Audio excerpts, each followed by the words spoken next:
Hi friends, welcome to our channel Priya's Lifestyle. இந்த வீடியோவில் papaya வச்சு அல்வா ரெசிபி தான் செஞ்சுருக்கேன்.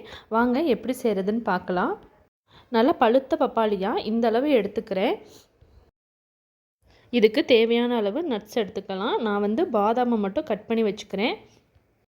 நம்ம எடுத்து வச்சுருக்க பப்பாயாவை ஒரு மிக்ஸி ஜாரில் சேர்த்து இந்த அளவு பல்ஸ் பண்ணி எடுத்துக்கலாம்.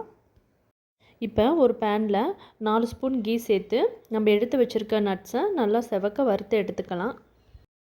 இந்தளவு வறுத்ததுக்கப்புறமா இதை தனியாக ஒரு பிளேட்டில் மாற்றி வச்சுக்கலாம்.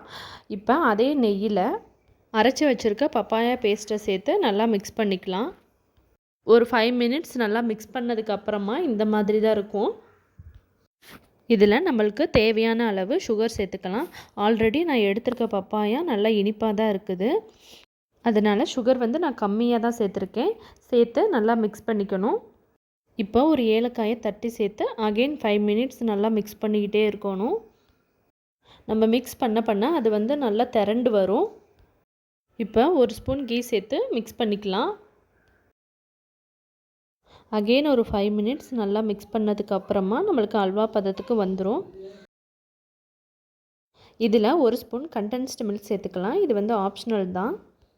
இப்போ வதக்கி வச்சுருக்க நட்ஸ் அண்டு ஒரு ஸ்பூன் கீ சேர்த்து 2 நிமிஷம் மிக்ஸ் பண்ணி இறக்கிடலாம். இப்போ சூப்பரான பப்பாயா அல்வா ரெடி ஆயிடுச்சு ஃப்ரெண்ட்ஸ். இதே மாதிரி நீங்களும் செஞ்சு பார்த்துட்டு கமெண்ட் பண்ணுங்கள்.